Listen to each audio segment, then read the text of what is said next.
Aujourd'hui, on va parler du zinc, un métal très peu connu dans ses fonctions organiques et pourtant absolument essentiel à notre fonction immunitaire. Bonjour à tous, je suis le docteur Vincent et aujourd'hui nous attaquons la 5e partie de notre série Les piliers nutritionnels de l'immunité avec aujourd'hui en présentation le zinc. Nous allons donc découvrir à quel point ce petit ion métallique participe de l'ensemble de nos fonctions immunitaires de façon absolument fondamentale. Donc au sommaire aujourd'hui, qu'est-ce que le zinc? Quelles sont ses fonctions classiques, essentielles en dehors de l'immunité? Quelles sont donc ses fonctions en lien avec notre système immunitaire? Quels sont nos besoins au quotidien et quelles sont les sources alimentaires de ce précieux petit ion? Le zinc est donc un métal qui se présente sous la forme d'un ion dans l'organisme, c'est-à-dire qu'il n'est pas sous sa forme cristallisée solide qui lui donnerait ses caractères métalliques habituels que l'on retrouve par exemple dans le zinc d'un bar ou dans le zinc que l'on retrouve dans les couvertures de bâtiments. Là, il s'agit d'un ion. Un ion, ça veut dire quoi? Ça veut dire qu'on a en fait un atome et non pas une molécule, c'est-à-dire un enchaînement, une construction d'atomes. Donc cet atome-là, l'atome de zinc, est sous une forme libre. Et quand il est sous une forme libre, dans de l'eau, il s'ionise, c'est-à-dire qu'il va perdre 2 électrons et on va le retrouver sous sa forme Zn2+, c'est-à-dire un ion positivement chargé avec 2 charges positives. Donc le zinc fait partie de cette catégorie dite des éléments traces que l'on trouve dans l'organisme en relativement faible quantité, on en a autour de 2 à 4 grammes au total dans l'organisme, mais qui sont absolument fondamentaux au fonctionnement général de notre physiologie. Les rôles du zinc sont extrêmement nombreux. Il participe à la gestion du stress oxydatif, donc on peut le considérer comme une forme d'antioxydant, même s'il n'est pas directement lui-même antioxydant. Il participe au processus de cicatrisation, de production de protéines, de réplication de l'ADN, ou encore il participe à la bonne physiologie du système nerveux central, c'est-à-dire notre cerveau. Mais pour ce qui nous intéresse aujourd'hui, le système immunitaire, le zinc aussi donc a des fonctions fondamentales dans celui-ci. Essentiellement, il va jouer le rôle de messager, vraiment on appelle ça de second messager. C'est lié en fait à sa physiologie extrêmement complexe dans les cellules et son équilibre général dans l'organisme qui fait que dès qu'il va en gros se passer quelque chose dans l'organisme, les quantités de zinc vont bouger. Et cette quantité relative de zinc à un moment ou à un autre va servir de messager pour l'organisme qui va pouvoir interpréter cette variation du flux de zinc afin de déclencher tel ou tel mécanisme. Et dans l'immunité, c'est absolument fondamental parce que le zinc participe à quasiment toutes les activations immunitaires, c'est-à-dire qu'il touche quasiment toutes les cellules. C'est-à-dire qu'il faut comprendre que le système immunitaire est une véritable ménagerie de cellules très différentes et le zinc participe à leur activation ou leur désactivation de plein de façons différentes. Donc ça va concerner ce qu'on appelle les cellules dendritiques, les mastocytes, les lymphocytes B, T et les lymphocytes NK. On va en voir des exemples d'ailleurs dans 2 secondes. Donc imaginons le cas d'une infection bactérienne, qu'une bactérie soit passée au travers de la peau par exemple suite à une blessure. Il va falloir organiser la réponse par rapport à cette bactérie, parce que sinon elle va proliférer et elle sera même capable de tuer l'autre, ce que l'on ne veut absolument pas. Donc on a une première ligne de défense constituée de cellules dites dendritiques. Ces cellules dendritiques vont recevoir, elles, du zinc pour faciliter leur métabolisme. Donc elles ne peuvent pas fonctionner correctement sans zinc. Car qu'est-ce qu'elles font ces cellules dendritiques? Grâce, entre autres, à la présence de zinc, c'est qu'elles vont avoir la possibilité de produire une espèce de pédoncule, comme une tentacule, pour aller chercher à la surface de la bactérie un antigène, c'est-à-dire une protéine spécifique de la bactérie, qui est une forme de signature en quelque sorte de la bactérie. Elle va absorber cet antigène dans son cytoplasme, c'est-à-dire à l'intérieur d'elle-même, puis elle va migrer vers un ganglion lymphatique.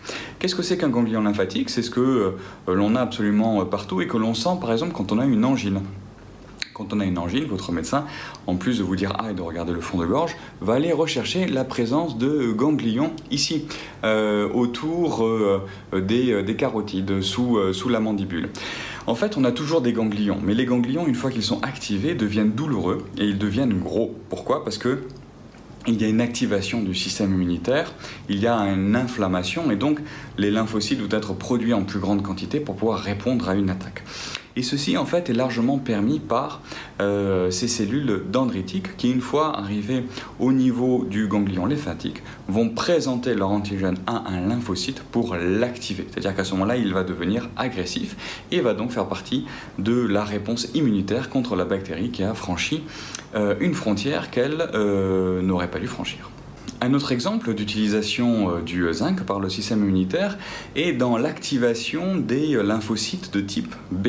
Si par exemple nous avons une infection virale et qu'on se retrouve avec une grosse charge de virus dans le sang et dans des cellules infectées, parce qu'il faut savoir que les virus sont des espèces de micro-parasites qui vont aller utiliser la machinerie cellulaire pour se reproduire, ils ne peuvent pas se reproduire tout seuls, à la différence des bactéries, et bien contre cet agent-là, cet agent infectieux, la forme d'attaque la plus efficace de l'organisme est le lymphocyte de type B. Et le lymphocyte de type B, lui aussi, a un métabolisme qui fonctionne à base de zinc. Ce lymphocyte B, lui, derrière, après absorption du zinc et de bien sûr bien d'autres nutriments et protéines, mais le zinc, encore une fois, est fondamental là-dedans, va pouvoir produire des anticorps. Les anticorps, dont vous avez très souvent entendu parler, ce sont en fait des protéines très spécifiques qui vont jouer plein de rôles immunitaires différents.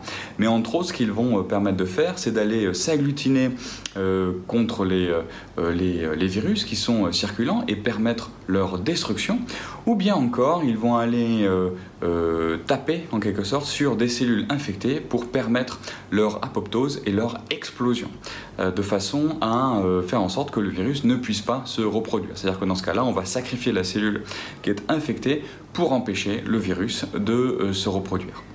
Dernier exemple du rôle du zinc et du type de cellule en fait, qu'il va aider dans ses propres fonctions, c'est le cas de la cellule type lymphocyte NK. NK, c'est pour Natural Killer, c'est-à-dire tueur naturel. Le lymphocyte NK, c'est un lymphocyte qui a la capacité de tuer des cellules de façon immédiate, sans avoir besoin d'être activé par l'extérieur. Il a la capacité lui-même de détecter les cellules dangereuses. Et notamment, lui, il participe à la lutte contre le cancer. Il faut savoir que globalement, on a 1 à 2 cancers par jour. Oui, on n'a pas un cancer une fois dans sa vie et on tombe malade. Non, la réalité, c'est qu'on a sans arrêt des micro-cancers qui vont être identifiés immédiatement par le système immunitaire et tués dans l'œuf, si j'ose dire. Donc le métabolisme normal du lymphocyte NK, c'est un déplacement et une surveillance permanente de toutes les cellules de l'organisme. Ainsi, il passe de cellule en cellule pour vérifier que leur état général est correct, c'est-à-dire que la membrane est normale, que l'état de leur ADN est normal, et va passer ainsi de cellule en cellule, de façon à vérifier que ces cellules soient conformes à une cellule saine. Mais si toutefois, à un moment, une de ces cellules va commencer à se cancériser, c'est-à-dire qu'il va y avoir des mutations génétiques particulières dans cette cellule-là, qui font que plus tard, elle va échapper à toute forme de régulation, et bien cette cellule-là va commencer à présenter des caractéristiques, tant au niveau de son ADN que ses protéines de surface, que la cellule lymphocyte NK va être capable de reconnaître. Et donc, dans son tour de ronde, si vous voulez, elle va à ce moment-là s'arrêter devant la cellule cancéreuse et engager des processus de destruction et d'apoptose de façon à faire exploser le cancer avant que celui-ci n'ait le temps de se propager par réplication, par multiplication de la cellule cancéreuse elle-même. Et ainsi, la cellule NK va pouvoir continuer son tour de ronde jusqu'à trouver, identifier éventuellement une prochaine cellule dite dysplasique ou métaplasique, c'est-à-dire précancéreuse ou cancéreuse. Vous voyez donc qu'en fait, le zinc, de façon fondamentale, participe à notre équilibre immunitaire, parce qu'il intervient dans toute forme de mécanismes, de différents stades de la réponse immunitaire. Et c'est ainsi que l'on a déjà démontré, d'un point de vue clinique, de son efficacité en supplémentation dans un certain nombre de cas. Donc par exemple, une dose supplémentaire en zinc va permettre la réduction de la durée d'un rhume. De la même façon, on va pouvoir avoir une efficacité supplémentaire sur les infections pulmonaires. Et enfin, on a pu démontrer son efficacité extrêmement importante chez les enfants qui sont malnutris ou dénutris. Là, on est plutôt en fait dans la compensation d'un déficit, c'est-à-dire qu'on ne va pas rajouter du zinc par rapport à la normale, mais on va être sûr, on va faire vraiment extrêmement attention à ce que des enfants, et ça vaut essentiellement pour les pays pauvres ou dans les pays riches, pour les familles qui ont des problèmes de type nutritionnel, qui mangent mal et qui ont donc des enfants avec des déficits notables en zinc, on va pouvoir donc montrer que de la supplémentation en zinc va très largement augmenter l'espérance de vie de ces enfants et réduire les incidents infectieux et essentiellement les incidents diarrhéiques. Enfin, il faut savoir qu'on commence à étudier le rôle du zinc dans un certain nombre de maladies chroniques inflammatoires, donc par exemple les pathologies ulcératives du côlon. C'est une piste extrêmement intéressante et vous pouvez faire le lien entre des problèmes inflammatoires chroniques, des problèmes de régulation du système immunitaire et les rôles que nous avons vus tout à l'heure. Sachant que moi je vous ai montré le rôle du zinc sur 3 métabolismes immunitaires, mais il y en a plein d'autres, c'est encore plus riche que cela. Quels sont donc nos besoins en zinc? On a besoin à peu près de 8 à 10 mg par jour. C'est une très petite quantité, mais il faut en avoir tous les jours parce que le zinc ne peut pas être stocké. Ce qui fait qu'en fait le zinc que l'on va absorber va être utilisé de façon immédiate par l'organisme. C'est pour ça qu'il faut faire attention à avoir une bonne couverture à ce niveau-là dans notre nutrition ou bien nous allons développer très rapidement des états de déficience. Il est aussi à noter que donc du fait de sa participation au phénomène immunitaire inflammatoire, il est intéressant d'augmenter notre consommation en zinc quand on a une pathologie infectieuse ou bien une pathologie inflammatoire chronique, parce que la consommation du zinc va augmenter. Les personnes qui présentent classiquement des déficiences en zinc vont être les femmes enceintes ou en période de lactation, parce qu'elles utilisent beaucoup le zinc à la faveur de leur fœtus ou de leur bébé, une fois qu'il est né. Les personnes âgées vont avoir des déficiences d'absorption, vont avoir généralement des nutritions qui ne sont pas parfaitement équilibrées par rapport à leurs besoins. Et aussi les véganes, surtout ceux qui ne font pas vraiment attention à l'optimisation de leur équilibre alimentaire, parce que comme on va le voir, en fait, la plupart des sources de zinc sont des sources animales. Et enfin, évidemment, comme noté tout à l'heure, les personnes qui ont des problèmes de type inflammatoire chronique aussi vont certainement avoir assez souvent des déficits en zinc. Les sources de zinc, donc, la star absolue, c'est pour ça que je l'ai mis en image pour cette vidéo, c'est l'huître avec 87 mg pour 100 g d'huître. C'est-à-dire que là, si globalement on se fait une bonne douzaine d'huîtres, on a largement couvert nos besoins en zinc pour 1 jour, 2 jours, 3 jours. La seconde source très importante de zinc, ça va être la viande rouge. On va avoir en gros 6, 7, 8 mg de zinc pour 100 g de viande. Là aussi, une quantité très importante. Les autres viandes, type viande blanche, comme le cochon ou le poulet, vont plutôt être dans la zone des 3 mg pour 100 g de viande. Là aussi, en fait, on va avoir des couvertures qui vont être assez importantes facilement. Et enfin, les sources de zinc pour les personnes végétariennes ou véganes vont être essentiellement dans les graines et dans les haricots, où là aussi on va avoir autour de 3 mg pour 100 g, en gros. Tout cela va dépendre en fait de la qualité des produits que l'on absorbe. On ne peut pas avoir une mesure moyenne absolument précise, ça dépend complètement de la qualité de ce que l'on mange. Mais voilà, les graines, les haricots, globalement, vont couvrir vos besoins en zinc, mais à condition d'en manger une quantité suffisante. C'est-à-dire qu'il faut en absorber quand même à peu près 300 g par jour pour avoir une bonne couverture. Évidemment, on peut faire un mix, donc les graines que vous avez dans le pain, que vous pouvez manger crues, que vous pouvez manger activées, les haricots alors là, que vous allez manger cuits de toute façon. Il y a plein de façons de consommer ces produits-là, mais assurez-vous, si vous êtes vegan ou végétarien, d'avoir ce très bon équilibre.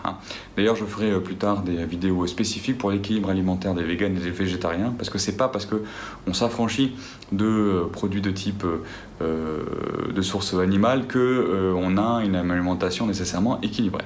Et donc pour les cas où en fait on a une suspicion forte de déficit en zinc et un problème d'accès à la nourriture riche en zinc, on peut toujours utiliser une supplémentation. Mais il va falloir le faire sous contrôle médical, sous le contrôle de quelqu'un qui s'y connaît un minimum, parce que le risque de la supplémentation, si on en prend trop, si on prend trop de zinc, c'est de se mettre ensuite en déficit de cuivre, parce qu'il y a un équilibre en fait dynamique entre le zinc et le cuivre, ce qui fait qu'on doit rester dans des marges vraiment très strictes. Globalement, on estime que passer 25 mg de zinc par jour, on se retrouve à risque en fait de développer des déficits en cuivre qui eux derrière vont générer des problèmes assez notables au niveau du système nerveux central et périphérique. Donc ce sont des équilibres qui sont à maintenir de façon très importante. Voilà pour cette vidéo sur le zinc aujourd'hui. Je pense que vous avez dû découvrir quand même que voilà, on ne s'attendait pas nécessairement à avoir ce petit ion là, comme ça, ce petit bout de métal. Et on ne s'attendait pas à ce qu'il puisse jouer un rôle aussi important dans notre équilibre immunitaire général. Donc on retient tant au niveau infectieux qu'au niveau de la prévention cancéreuse. Donc on commence à comprendre, vous voyez, avec ces 5 vidéos, on a fait quoi? Les oméga 3, les oméga 6, la vitamine D, la vitamine C et le zinc. On peut voir qu'en fait, on a vraiment des moyens d'équilibrer et d'optimiser ces fonctions immunitaires. Évidemment, ça ne va pas vous rendre immortel, mais ça va très largement contribuer à augmenter votre probabilité d'avoir une vie longue et saine. Nous allons donc avoir une prochaine vidéo pour clore cette série. On va faire une espèce de récapitulation générale avant de commencer un petit peu plus tard une autre série de vidéos informatives. Voilà, j'espère que celle-ci donc vous a plu. Je vous invite à aller regarder les vidéos précédentes aussi pour que vous puissiez faire un petit peu le tour. Si ça vous a convaincu, si ça vous a vraiment intéressé, s'il vous plaît, un petit like, un commentaire, un partage, voilà, ça permettra à la vidéo de mieux se diffuser. Et donc, moi, ça me permettra d'avoir une plus grosse audience, un peu plus d'impact sur cette information que je pense être de bonne qualité et utile à tout le monde. Je vous embrasse, je vous dis à très très bientôt et en attendant, portez-vous bien.